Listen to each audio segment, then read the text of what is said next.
Coming up today on the Nice Guys on Business. Now there's strategy, and the strategy will continue to become more important in terms of like the vehicle in which you want to deliver that thing across.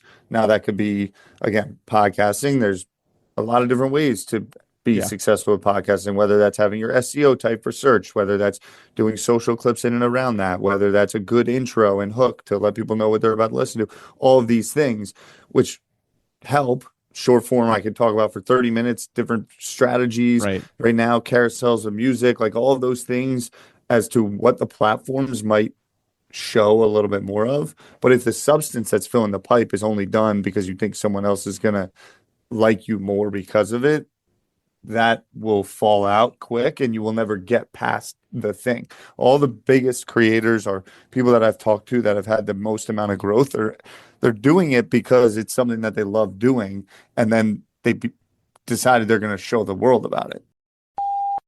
Well, let's say this Twinkie represents the normal amount of psychokinetic energy in the New York area. Based on this morning's sample, it would be a Twinkie 35 feet long, weighing approximately the same as the Nice Guys on Business. Go from where you are now to where you could be. Get expert tips to grow your business, to be more productive and more efficient, whether you're trying to build influence, grow your community, or make it rain.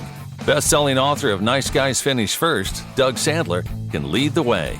The Nice Guys on Business is produced by TurnKey Podcast Productions. Now, here's your host, Doug Sandler. All right, with his last guest appearance on The Nice Guys being back in May of 2017, literally 1,300 episodes ago, Tyler Schmitt, then right-hand man to Gary Vee, has continued making moves. Now VP of Core Relationships at Vaynerchuk, unless he's changed in the last few weeks. I don't know that. Tyler is back to share the journey he's been on, here to talk about the importance of staying close to the action. Welcome back, Tyler, to The Nice Guys. It's great to see you, Doug. Thank you. I've been really looking forward to this. Thanks for having me back. Happy to have you back, man. It's so cool to watch your journey over the last 8+ years since you've been here. Let's see what's happened. A pandemic, the creation and proliferation of AI, dinosaur extinction, everything else. Yep. What's been going on with you? So bring me up to date. Journey, for real. Well, life's been good. I guess I'm a couple of years older now. I'm like staring 34 down the barrel. I feel like I was literally just 23 working at this company, and we were just kind of trying to figure it all out. Vaynerchuk's 2,000 plus employees now. We have 15 different offices. I live here in the city. I live with my partner, my girlfriend.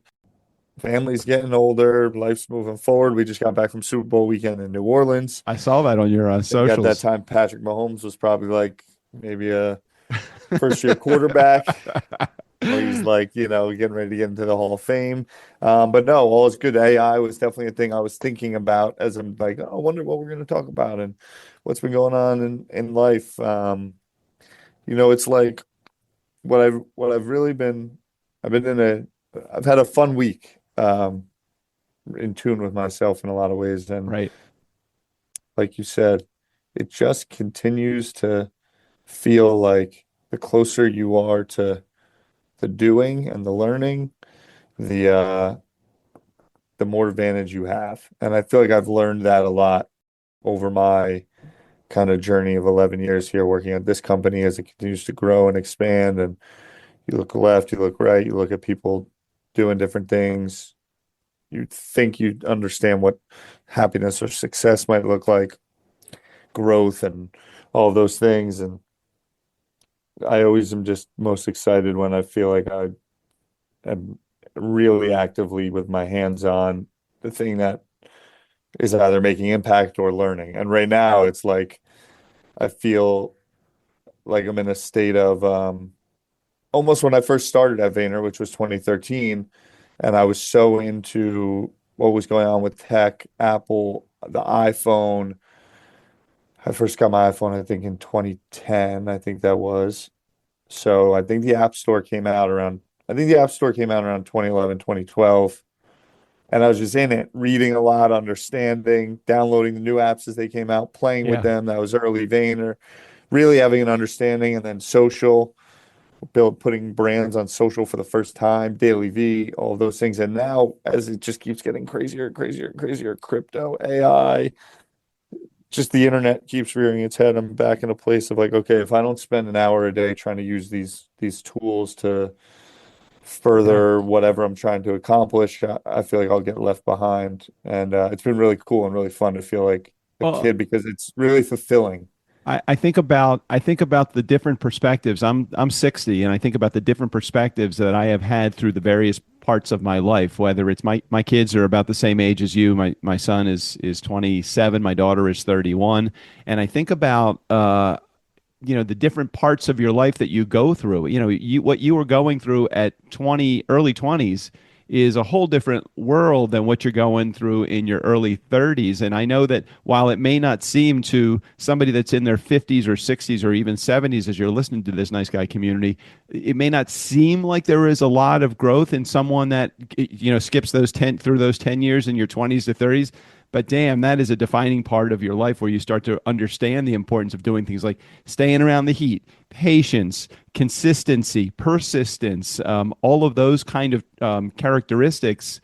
I'd love to to talk about that because that Yeah, portion of your life since you've been with with Gary V, has just been such a huge, impactful part of your life. So I'd love to hear more totally. about that part of your journey.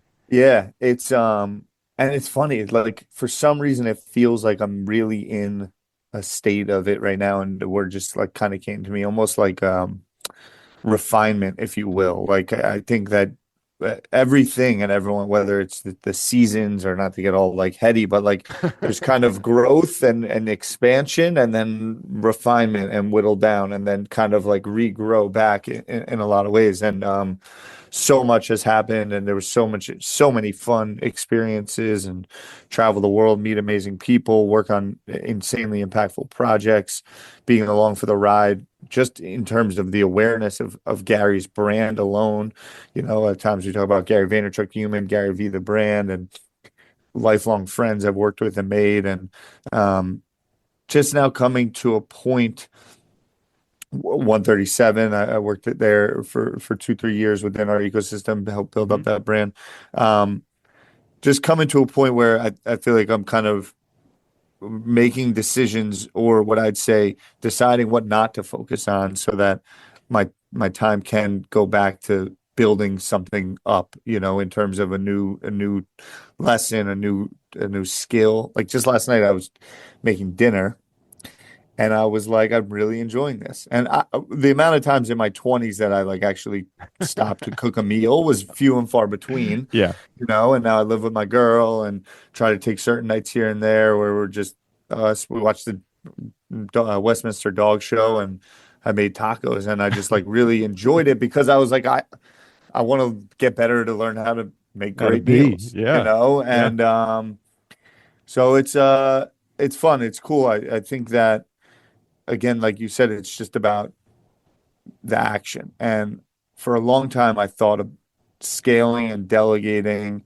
and what we would call about like expanding your bandwidth almost of capabilities to do meant like take your hands off. But as I went through a lot of that process Yeah. and I realized that you have to always have something that you're getting the dirt under your nails with Yeah, of and course. learning, whether that's editing or something to keep you sharp. Now you can have those other areas, but that can't be the whole pie. Otherwise, at least me would feel unfulfilled. So I'm enjoying it. I think we're entering another chapter of internet, if you will, whether you want to look at that through the blockchain lens, whether you want to look through that AI lens, whether you want to look through that of media Right. distribution lens, Right. yourself, like the GQ.com or ESPN.com or the five or six behemoths, the New York Times.com are Hmm. really all being upended by millions of versions of what we're doing right here. And it's been bubbling for 10 years. Gary's talked about it for 15 years.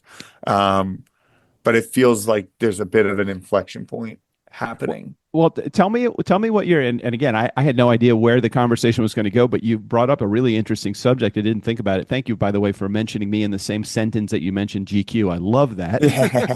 Not that there's any correlation there, Of but there is such an abundance of. I'm going to put me in the category of little guy for a moment, even though we've been doing this for now 10 years. This month, we're celebrating 1,600 That's episodes. amazing. Crazy how long we've been doing this. But I include me in the little guy media perspective because we're not a name brand or a household Mhm. label. But there are labels like NewYorkTimes.com, and I listen to The Daily and a bunch of different Yeah. podcasts that have huge millions of audience members. But I find that the shows that have the greatest impact, at least for me, are the ones that have hundreds or maybe just a few Yeah. thousand listens as opposed to millions of listens. What's your perspective as a larger media type of organization? What do you feel about the little guy? The guys like the Well, nice that's guys. the point that I'm going Right, at is right. I actually don't think they're any different. Okay, well, tell me. I really don't, because if you just peel away, okay, more individuals may listen to them, but on an impact of one, which, in the history of the world, you just need one. You Right. just need one Agree. person. Agreed. Like, okay, not long ago, I was like a live, thoughtful human being when what you're doing was simply not possible at all. Right. Not Right. possible at all. Right. Meaning you couldn't, it wasn't just like people weren't aware of it. You just couldn't do it. Like you couldn't be at your house and interview anyone in the world. Right. Just as I was in the car coming over here, and then I wasn't even thinking about this podcast, but I retweeted this, and it's like I still cannot believe Tim Urban put out something. All these things, video call anyone in my life at any time, no matter where they are. These things are crazy, and so then Yeah. it just plays out of like, okay, it's the Nice Guys podcast and New York Times podcast. Right. And under it is one might have a bigger audience. But if you look at the platforms socially, they actually gone will be the days that your following count matters. And it's going to be just Love it. interest based and everything's going to be so curated. And we've yet to see there will be a time, I believe, very, very strongly that we will look at the iPhone no different than we look at how people used to have to walk into a huge room and use a punch card to work with a computer. Right. It Right. it just fundamentally doesn't make sense to take our brain power and put it through two thumbs to access the thing. And the screen is tiny and actually just doesn't make sense. And so when that goes away, then what's the difference between you and the New York Times when you're just asking Alexa to put on a good podcast? Right. Or when you want to hear about X, Y, and Z, right? So it's rapidly changing, and the growth at which people can go from conceivably a zero audience to matching the New York Times is like incredibly quick. I'm seeing it speed up, in front of my eyes. I'm at the Super Bowl, and like the most well-known people at these parties are not who you would think they are. They're the people that have come out of left field in the last 6 months and have exploded, and they're at the top of everyone's feed in social video. I share with my clients all the time who approach us. We own a production company, and we produce a whole bunch of podcasts that are out there. And one of the things that I share with my clients is if you think that you're coming into this space and going to be the next Joe Rogan, Tim Ferriss, Tony Robbins as it relates to audience growth, I'm saying I don't know that you can't get there. But I'd rather have 200 people that are engaged and taking action than 2 million people that are doing jack shit. And I'm not saying Joe Rogan's audience doesn't do anything. They might do a whole bunch of stuff. But I love the idea of having 200 people queue up every week to say, I want to listen to X, Y, and Z podcast, and I'm going to show up at your conference room, and I'm going to take a seat. How excited would you be if you had 50 people every week show up at your conference room and want to hear from you? So for me, it's all about that. The question, though, gets to be, how do you get large, or how do you scale and still keep that single engagement philosophy with your company or with your podcast? How does one do that? Because isn't that really the special tool or the special characteristic that Gary has in what he does? Yeah, I mean, I think it comes back to like why you like what are you looking to get out of it? And I think there's definitely a big world where people are doing it because they look at Gary or they look at Joe Rogan or they look at something and they see the following numbers or they see the money and they say, I'm going to do it for that reason. And they don't realize that those people are not doing it for that reason. And that's why they got there. Right. Yeah. What is it? The tail Like wagging Joe the dog? Rogan, I don't know personally. I've been in a room with him once when Gary went on his podcast, but everything I hear him talk about, he just likes to record the show, has a small team that puts it out, and is not focused or fascinated on how do I grow this thing? How do I make this bigger? What he seems to thoroughly enjoy is talking to super interesting people for 3 hours in a long breath conversation and then let the world listen to it. And do it over and over and over again. And because that's what he wants, that's what people are into. But if you come into it and say, how do I go from 0 to 500 to 1,000 to 10,000? I'm going to do the things that do that. You're likely not going to achieve that because you're not actually focused on. I love it because you're so on point, and I'm going to take that little clip and I'm going to share that with all of my new clients, because the reality of it is you are 100% right. If what you're focused on is audience growth and less on content creation and having interesting conversations with people, you are going to, I'm not going to say you're going to 100% of the time fail, but you're not going to achieve the goal, because if the goal is more, that is a really hard goal to always attain. Because as soon as you get to the more spot, you're going to want more than that, and you're never going to be satisfied. 100%. Now there's strategy, and the strategy will continue to become more important in terms of like the vehicle in which you want to deliver that thing across. Now that could be, again, podcasting. There's a lot of different ways to be successful with podcasting, whether that's having your SEO type for search, whether that's doing social clips in and around that, whether that's a good intro and hook to let people know what they're about to listen to. All of these things, which help. Short form, I could talk about for 30 minutes, different strategies. Right now, carousels of music, like all of those things as to what the platforms might show a little bit more of. But if the substance that's filling the pipe is only done because you think someone else is going to like you more because of it, that will fall out quick and you will never get past the thing. All the biggest creators are people that I've talked to that have had the most amount of growth. They're doing it because it's something that they love doing, and then they decided they're going to show the world about it. Amen. They didn't say, I want the world to know me. What should I do that about? Do what you are passionate about. The money always comes. The followers always come. And it doesn't have to be, you can make a healthy mid-6-figure income plus without having thousands of listens. You could literally do that with having 200 people listening to your show if you have a podcast that's tied to a business that's related to whatever it is that you're passionate about in life. And we have just been, I'm going to, be a little bit self-deprecating for 1 second. We've just been dumb enough to stay in the game for 10 years, consistently put out a message for 10 years, not focus on building. Like, I just listened to what my audience, one guy in my audience 8 or 9 years ago said, hey, Doug, I love that you're talking about, being nice in business and customer service and all of that, but could you teach me how to build a podcast? And I could have said, well, Lou, that's not what we do. I'm not going to, I don't really have a passion. But I said, I don't know. Let's have a conversation. Let's start that talk. That conversation was the first of over 300 clients that we have had over the last 8 or 9 years building this business. Millions of dollars of revenue generated. Had I not been open to listening to what that person was saying, Lou Diamond in our audience. It's amazing. And that's the one. And that's the one. That's the one guy. And that's the one. And being in the game, staying close to the action, being in the mix, what I say, you might have taken it, because I always look back and think, and less recently, I haven't done many of these, but people would say, what do you want to be in 5 years? Where do you want to see this go? And I'm like, just be in the game, be in the mix, because that then happens. If you're not putting out the content or you're not doing a podcast, the person's not then giving you feedback on the thing or thinking for you because you did this and then pivoting you there.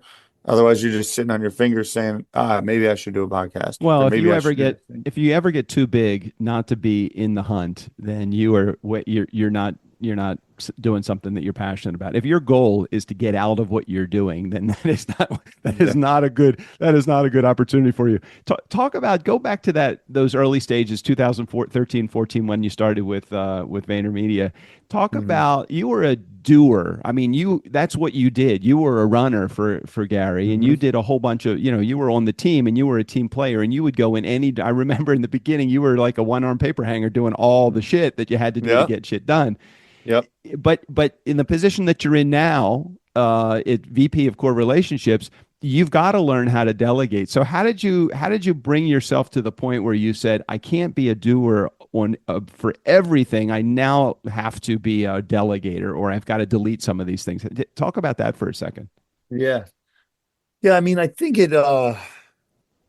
it's funny because I still think of myself as that, and I still think of a lot of what I spend my time on is back to my roots of hospitality and service, but I think of it almost for the people that work on my team or that I work with. Well, they're your customers now. Correct. That's exactly right. Right. So to teach them and show them that these things are possible, and this is how we roll, and this is the ideology of how we think about things, and then empower you to go then and do it. Because like the greatest gift that I think what really worked for me was reframing thoughts around work and almost decoupling from schooling, if you will, and decoupling from this transactional nature of like, you get a salary for X and you do X, and then a year later you get a little bit of a promotion and a little bit of a raise, and it's all blurred. It's all blurred. And so I guess to go back to your question of like just the transition is just like, I was given a ton of opportunity, hopefully deliver on that opportunity, recognize now that I can spread and create more of those opportunities, give those to those people, and it kind of creates a coupling effect if we want to scale and get more done. And so it's almost about like, because I still see it, and I see it at times within myself, but like people they tend to hoard opportunities thinking that they may never get them again, or that I got this one now and I can't let you in on it because I need to be the one to deliver against this because it'll make me look good. And that then leads to like, net zero at the bottom versus how can I keep thinking about if you give, and I know you're probably great at this because of the amount of work that is thrown in your direction from top down, or from people that you're feeling like is your customer, that might be somebody that's on your team. When you give stuff away, it comes back to reward you 10x. So you give opportunity away. I always feel like there are takers in the world. I tend not to surround myself with a lot of takers. I tend to surround myself with givers because I love to give. I feel like if you lead with giving first, the reward always comes back to benefit you. Maybe that is from my feeling of I love to serve, and serving for me is almost, it's like it's a selfish thing. I love to serve because it makes me feel good. Totally. And the benefit also is, hey, it's good for the person I'm serving also, but 100%. I don't even think about it that way. I think about selfishly. I think about it as I give so that I can receive back in return. And, but without any like, feelings of entitlement that I'm going to get it back. I just know it comes back. It always does. Yeah, I agree. And I've had to get better at that, frankly. And I've had to, as I've grown and gotten older, and I'm very I think the way that have now started to frame it is like, you should be trying to early on do as much as possible, learn as much, like give, deliver for people, and it'll come back around. And I've now, as I am maybe responsible for more people, or have a little bit more clarity in terms of the family life I want to have and all those things, there are certain areas where I'm like, okay, it's not responsible for me to do this move because not that it may not come back around, but like, or it's okay to also enter into something that is reciprocal because my family might depend on it, or then I can use that to leverage in another area. And so there's certain, and I've really enjoyed that, right? Like uh, in some ways it's whether it's the notion of capitalism or like you also can be transparent about certain things as to why you want to do them, and it's okay to look to build a business. Like for in your instance, there's a time in my life where I would have been you and just been helping people with their podcast and not been like, let me make it a business and Right. deliver an actual Right. service. Right. And Right. that service is worth that cost. And I'm still doing for them and I'm going to over deliver and make it great. But that doesn't mean I should need to take 45-minute phone calls for free all the time and help people out, get their podcast off the ground because they're going to come back and do something for me at some point. Right, right. I agree with you. I think that you have to learn when to put up the gate and just say, you know what, I know how to do this. I put in my 10,000 hours. I don't have to take that 45-minute long pick your brain session any And I longer. think it then loops back around to like, okay, now I got that solidified and I feel good about it. Let me go find another area where I will put that 10,000 hours in Yep. so that I can do it in that space, in that world, while also know that I'm going to deliver clear value over here. And that's been like a fun educational journey of how to do that and feels good and is empowering. What would be something that you would have told your younger self had you gotten the opportunity to share something with your younger self that he would actually take into account and change about the earlier part of your career? I just remember those early conversations with you. Now, you didn't know me from anybody. You took my call, which was great in the beginning, but it was a little rough to try to get the commitment, not only from you, but Yep. from Gary's schedule when he originally came on the show. This is probably 8 or 9 years ago. But Yep. what's interesting is that I think about the advice that I would give that younger self. You were moving in a million miles an hour. Like, what would you Yeah. tell yourself way back when? Maybe nothing. Maybe you did it all right. But is there Yeah, I something you? don't really I definitely don't think I did it all right. I definitely don't think I did it all right at all. But if I sit here today, there's not much that immediately jumps out to me that says if you knew this or if you did this differently, it would have it would have changed. I mean, because there's peaks and valleys and there's been good days and there's been bad days, but I'm like That still the happens. journey's been amazing and been grateful. Yeah, and I don't like I'm now more aware. When we were just in it, the growth phase of everything, we were just in it and enjoying it very much. There's now this awareness of what it was looking back on it that is a bit different, but I don't think it would have changed much. And now it's fun. We're kind of stepping into the same almost chapter again with trying to build out V-Friends, which is our version of Marvel and Disney and kind of edutainment. I just finished reading the Lego book, but I don't. Okay, For that fair. answer, it's boring. I really don't. Nothing jumps out to me other than maybe certain nights stay out an hour later because you won't remember that you were that tired and enjoy that last hour. And Here's a chance to maybe blow a horn or ring the bell to a certain degree. What do you feel? This is going to be such a self-serving softball question. I just hate to for yourself. I don't want you to take it in the word. You interpret the words however you feel like you interpret them. Do you feel like you have been a part of Gary's success? And what degree do you feel like you've been a part of that success as the company has it not only just the personal brand, but the brand itself? What part yeah, of that success do you think you've played a role in? um, I do like. Uh, Let me see. How would I I, frame this? The answer is yes. okay, good. The answer What? is yes Good answer. because I was here, and what I mean by that is, do I think Gary would have the same amount of success or notoriety if I wasn't around? Sure, I do. I do. Do I view that if I didn't step in and to the spot I did when I did, do I think he would still be on a journey of great success? I do. Um, but do I think that I was like a key part of the Yeah. fabric over a course of time? I definitely do.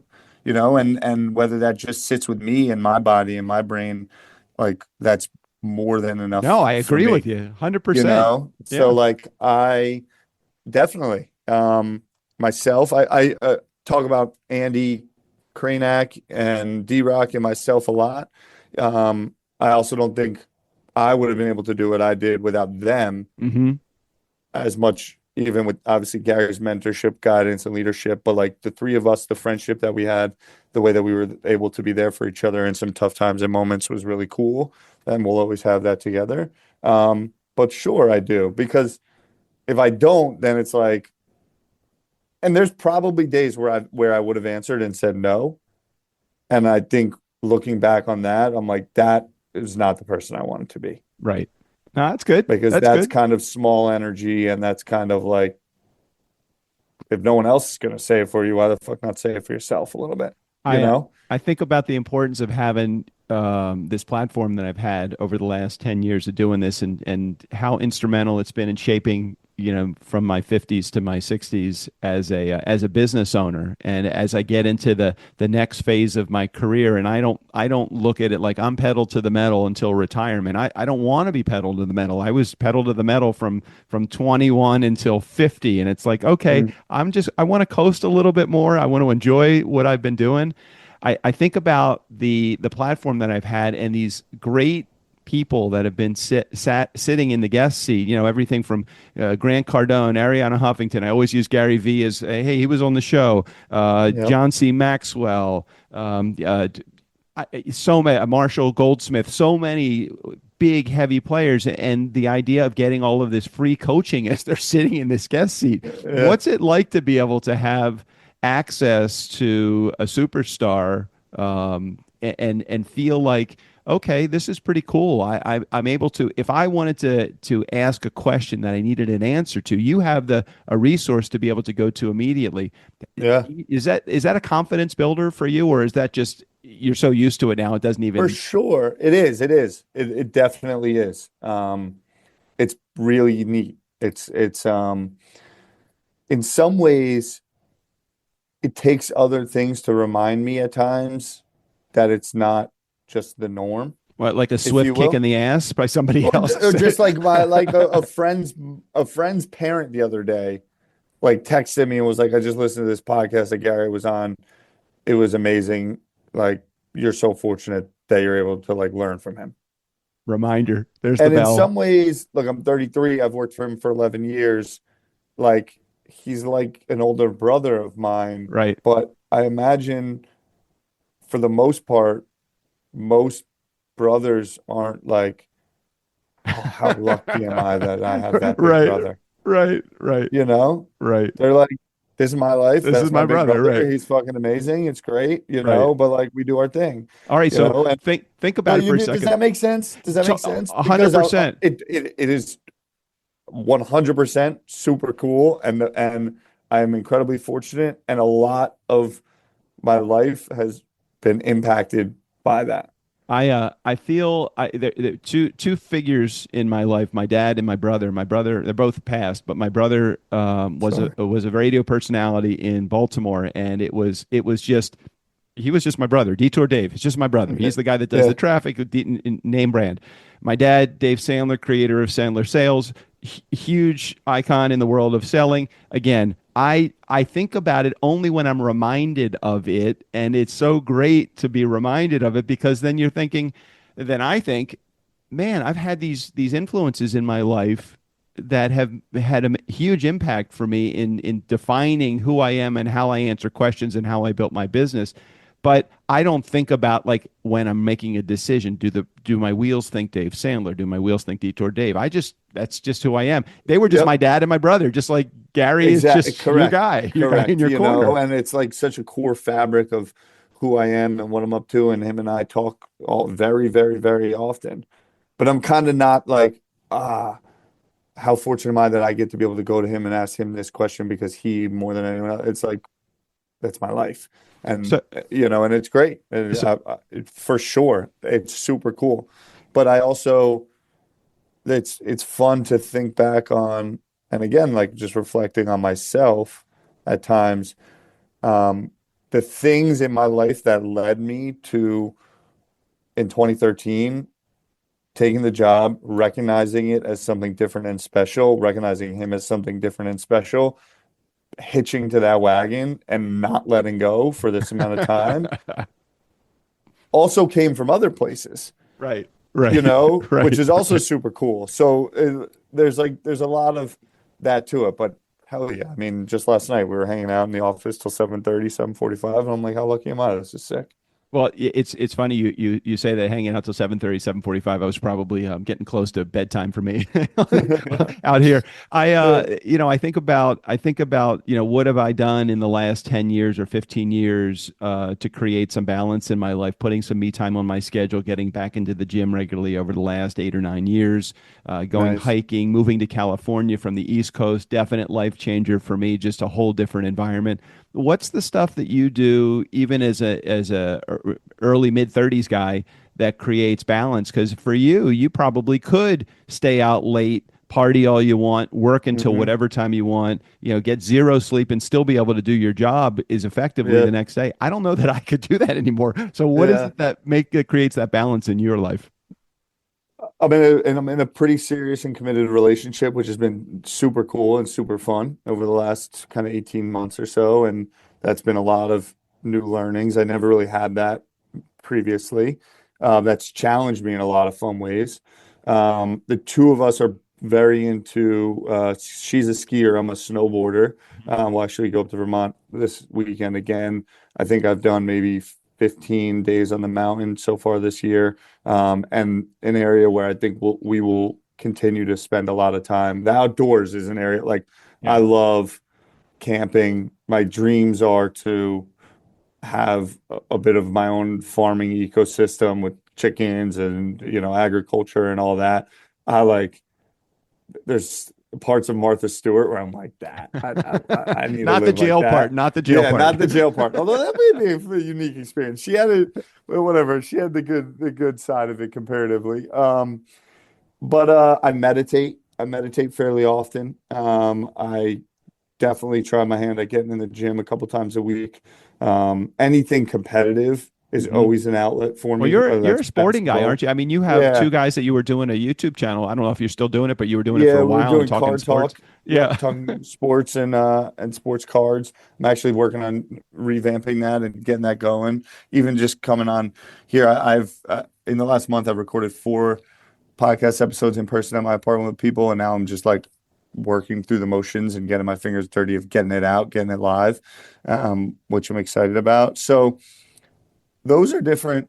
Those are different areas. I try to just be outside. I try Yeah. to be in nature and as we will continue to rear down this digitalized path of whether it's communication consumption, money being all on the internet, everything being digital, how can I counterbalance that with physical in world in reality stuff, because sometimes you can just live your life through this screen or that screen and your mind exists in a different planet even on the internet, and sometimes it's just good to literally go for a walk and try to like process everything that's around you, and I enjoy a lot of that very much so. So I've been Tyler, going so to my coffee shop, like I really like the morning, going to the coffee shop, I read, I get a coffee, and I just watch people as they come in, and it's been like an amazing way to start my day. well, you're staying in the action. I know that's one of the Yeah, things that you definitely have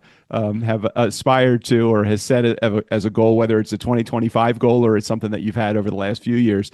I yeah, recognize that as a theme that you are running through a lot of your posts and your anything that you're publishing. I What's appreciate that. next on the agenda? I mean, you've ascended to a great position with with VaynerX, and what comes next for you, either there or in your life? Um, there here, Super Bowl was great. V-Friends is an area that I'm really having fun and excited about, and I read the Lego book, and it has fulfilled me a lot in that they're coming up on 100 years in business. I'm Mhm. Danish. I grew up playing with those toys. They were in business like 15 years before they even stumbled across making the plastic brick. They started out as a wood shop making wooden toys at the kind of the start of World War II. And so just like going back to here's VFriends, a 3-year-old company that I've been around since the beginning, that has big ambitions, that believes in kind of spreading these very positive messages out into the world, and that balance is important, and your uniqueness is important, and there's a million ways to do that. And we're going down a path that IQ and memorization and the things that I was judged on up until probably I was 18 or 21 years old are becoming far and far less valuable comparatively, because you got ChatGPT and all these other tools. But things like being nice, being empathetic, understanding other people's perspectives, that is like the true magic now. And through these 260 plus characters that Gary has created and put out into the world, we're trying to drive those messages to people of all shapes and sizes, ages, backgrounds, all across the world. And that's a big challenge that we have, but we're having fun with it, in our different ways of doing business and building through the media. And I'm doing it with some of my best friends, which is great. I couldn't ask for more. And then on the personal side, just continuing to kind of push forth and take care of my family and my people around me, and see where that all goes. Build that relationship. It's very humbling to have a person in your life that you can call your partner, and 18 months in, and you're probably still new in that honeymoon phase, but keep going even through those challenging times. It really does challenge you as a person, and it does make a lot of difference, not only in your personal work, but in your business life too. As you are a relationship builder at home, that same attitude actually comes into the office a lot, even if it's a small office. That attitude translates. Yeah, I definitely feel that and have enjoyed that. And it's given me purpose in a lot of other areas that I wouldn't have thought, if you will. Well, Tyler, cool. I so appreciate you spending a little bit of time with me. I'm looking forward. I didn't know that VFriends was something that was on the agenda, and I'm happy to help promote, launch, whatever things that you have going on. Feel free to connect with me. We'll do it again. We'll definitely do so. Doug, this has been amazing. Thank you. And it's inspiring seeing you do it. When we first got on it, you might have said there's like 1,300 episodes in between, and I'm like, damn, I got some work to do, because that's good shit right there. Consistency is the name of the game. It is. You should be proud. Well, thanks, Tyler. Thanks for being here. Nice Guy community, never underestimate the power of nice. Again, special thanks to Tyler Schmitt. All of his information, including access to his all of his socials, will be right there in the show notes. Steve O'Brien, go ahead and take us out of here. If you're hearing my voice right now, you obviously enjoy the podcast. So why not help the guys out? Click on the Patreon link in the show notes, and for as little as $2 a month, you can show your support. Or show us whatever you want.